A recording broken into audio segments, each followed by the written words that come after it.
And welcome back, everybody, to another episode of Life from the Inside Out with Chris. And if you're new here, welcome to the channel. We're going to be doing some deep trance channeling with Chris and getting in touch with our own inner wisdom here soon. And if you're back, welcome back. We're glad that you're back here and enjoying another episode.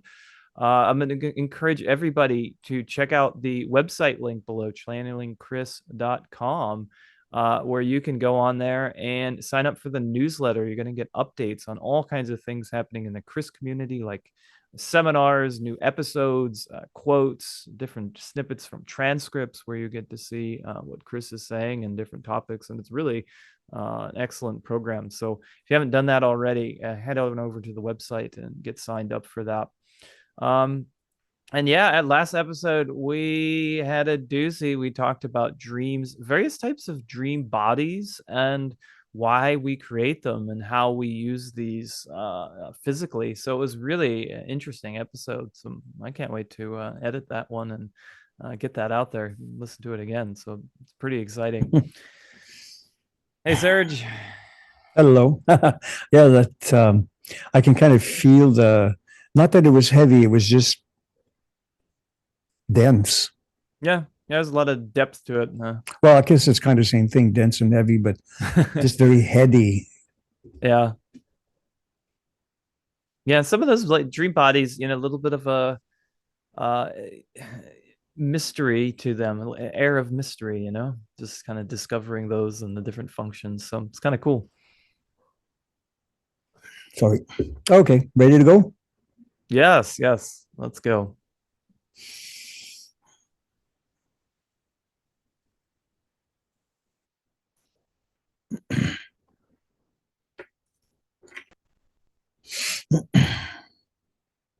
Now we trust that you are comfortable. Yes, very comfortable, Chris. Indeed, and we thank you for your consideration, and we thank all the viewers for their consideration as well. Oh, thank you. And we just spoke about dream bodies, as well as the physical body, and why you actually created it. And it might surprise you to observe other people. Look how they walk. Look how they use their body to navigate their environment. And just allow yourself to also feel your body in time and space as it exists without any particular form of judgment or notions or ideas or narratives, but just an observational mode. Just like you are at the theater, you are looking at the performers on the stage. Look at yourself as one of the performers, performing along with other actors, going about following their script, playing their lines, and so on. And just allow yourself to feel what it is like to be in that moment. It will perhaps lightly or a little more strongly shift your own perception as if you are beginning to sense that there is a rhyme and a reason above just the scientific notion that you are little more than the byproduct of evolution, but you are something more than that. You are something more gracious, more intense, that you have a purpose more than and other than just propagation of the species. You have your being in that moment. And just make a gentle allowance for that moment to begin to grow. Because human beings are famous for either being stuck in the past or projected into some kind of future, and usually with catastrophizing. But very few people actually exist in the moment.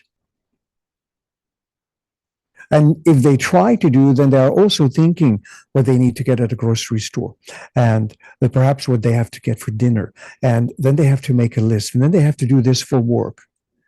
So they are not truly in the moment. They are in a quasi moment, but to get truly in the moment, put all of this stuff on hold. Just create a space and exist in the moment. Just look around you. See what your senses are detecting. Not just other forms, other beings, other creatures, but also the light of day or the darkness of the night, the energy that is around you, the activity that is around you, the colors, the sounds, the smells, things you touch. Just immerse yourself as much as possible in the present moment. And any time, say, the idea of, oh, you have so many emails to send, pops into your mind to say, well, that's fine. But right now, I am in the moment. Just take a few deep breaths. And this need only take a few moments, but it is sufficient for you to begin to sense that you have your being in amongst a very, very unique set of rhymes and reasons that you have created. And this particular moment, your body exists in the here and now, as it always has and always will. And you have the unique capacities and abilities to navigate multiple moments at once. We referred to something recently as pockets of time and space. This exists in the present moment, and it gives you an idea of what is possible for yourself. What kind of adventures and desires do you want to bring together and experience? And the same exists for your physical body as it does for your various dream bodies. And in order to understand what we are saying in reference to dream bodies, you need to begin to record your dreams, write them down. And as you remember the dream, observe what kind of form do you have and what does it do? What is it doing in the dream? Is it flying about? Is it hovering above the floor, going through walls? Does it have an appearance different to yours as you understand yourself? And does it seem to have that appearance in a historical period other than the one that you are in now? This is in reference to reincarnational memories and dreams. So there is a world of activity that exists slightly below your normal conscious awareness. And it only takes an allowance that you allow some of those inner experiences to make themselves known to your conscious mind. And once the conscious mind and the ego become accustomed to this idea, then you can only accelerate your ability to tap into these inner resources that are linked to what you would call the universe or the universal mind or all that is, which is the greatest possible conception of your own self. And even then, that conceptualization will, in its fullest, escape you. You will get glimpses, but you will only be able to experience this state in its fullness in very, very specific out-of-body experiences that require a great deal of training and practice. Much like when your astronauts are planning to go into outer space, whether it is the International Space Station or on the moon or on Mars or wherever else you are going to go, you need to train extensively in order to be able to function in those environments. In dream states themselves, you naturally function in those environments. But if you want to take your conscious awareness into those environments, then you need to do some training. Just like someone who plans to run the Boston Marathon cannot do it from one day to the next. They need to train and practice.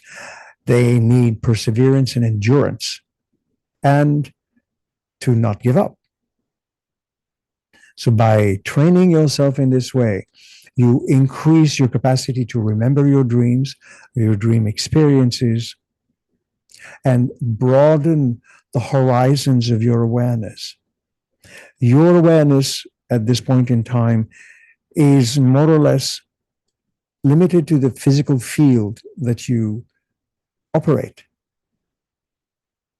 But by developing and higher or greater awareness of your dream activities, then you can begin to realize that your physical form is in its own way an extension of your dream bodies.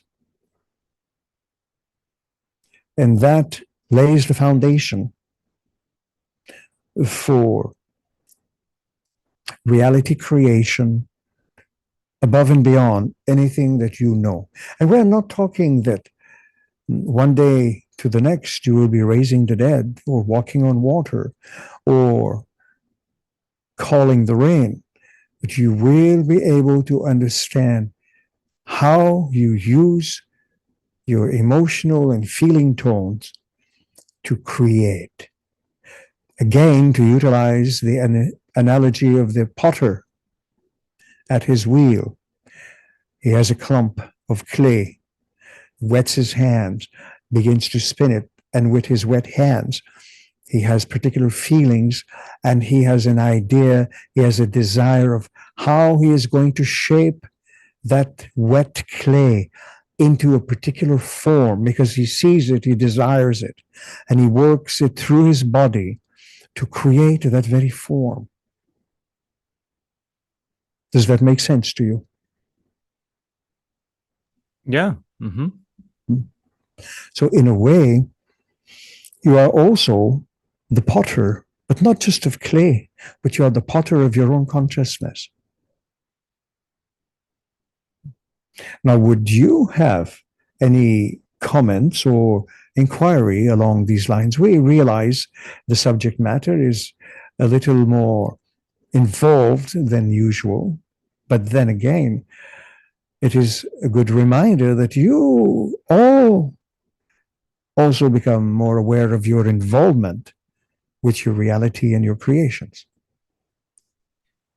Well, I was curious about, if we're physically focused, why would we want to become more concerned with those dreams and the dream bodies? And I guess using the analogy of the potter, if I'm understanding it correctly, that understanding those dreams and dream bodies would let us be able to imagine or be able to sort of work that clay more effectively by having that knowledge. Is that correct? And could you go into that? Indeed.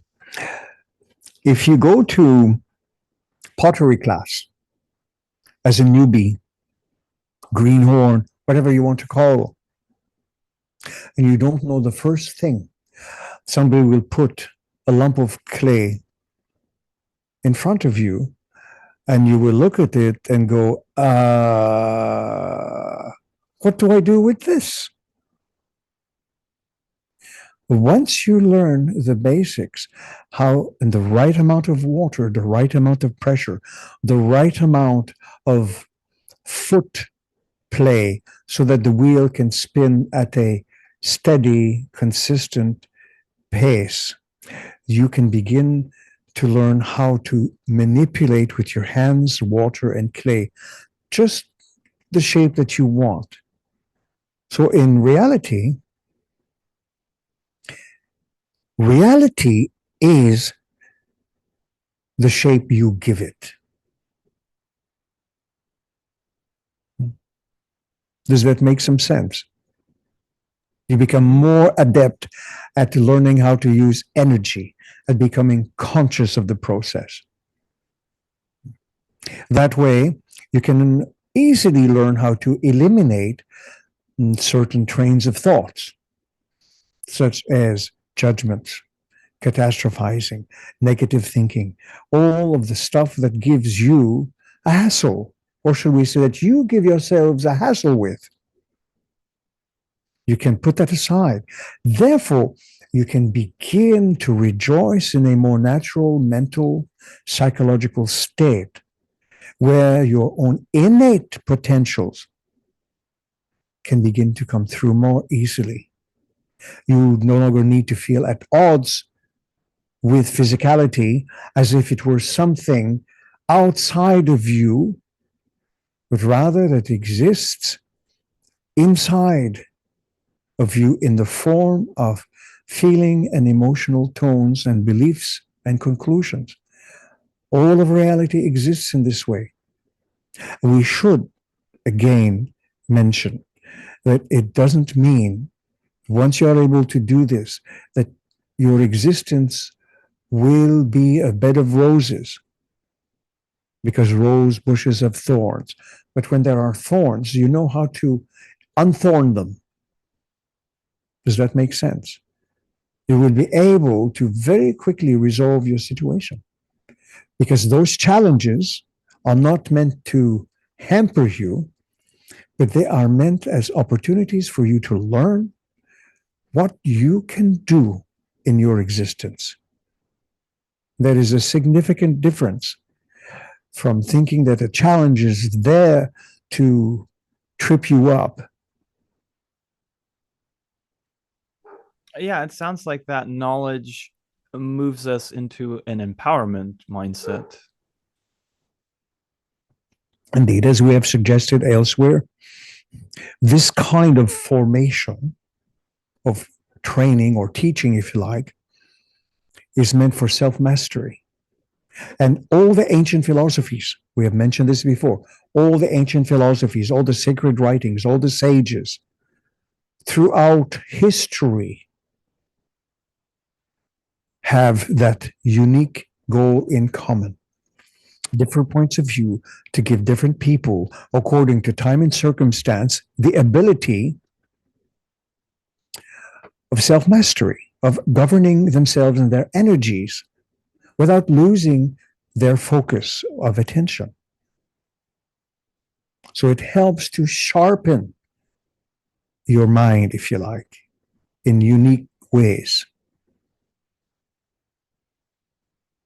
And self mastery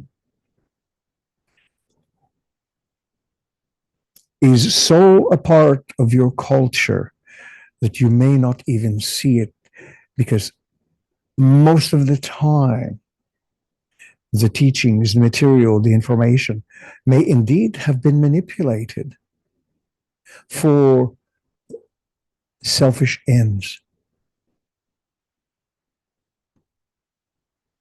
But once you can see through,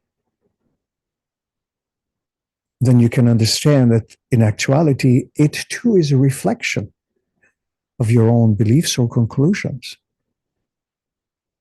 So if, for instance, you believe or conclude that life somehow or other has it in for you, then somehow or other, everything will trip you up, because you believe that you are disempowered. But once you can change that narrative, then your own empowerment starts to kick in. You can make decisions for yourselves. Collectively, you can also work with, we will just loosely use the term governing bodies, to make certain that your societies function for the advantages and the benefits of all, not just a few. that is also a reflection of the collective emotional and feeling tones. Does that make sense to you? Yeah, I'm following still. Indeed. So your human experience is not a dumbed down version of something spiritual or higher. It is the spiritual and higher experience, but in your face, so to speak, so that you can deal with what no longer works for you, transform it so that it does work for you.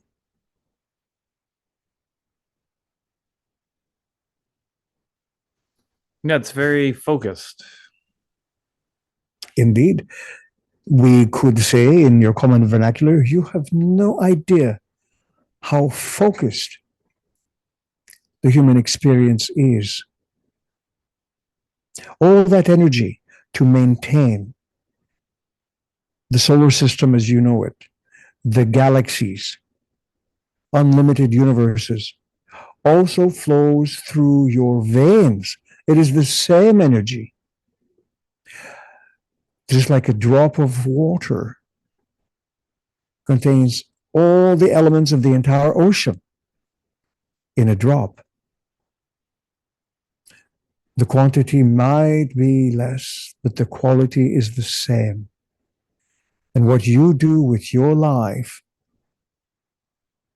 you can change it from dissatisfying to fulfilling to joyous, even. Joyous doesn't mean that you will be dancing all the way to the grocery store, but it does mean that you know that you are a being poised within the context of time and space, and you are creating a wonderful experience. Now, might you have a last observation or inquiry? No, I don't have anything specific coming up right now. Indeed. So, whenever you think of having all these bodies, your physical body, all the various dream bodies, your reincarnational bodies, your alternate and probable bodies, just be lucky that you only do laundry for one body. Fair enough. Indeed. And the same goes for the credit card. Now, with that, we thank you for your consideration and return Joseph to you. All right. Thanks a bunch, Chris. Great episode.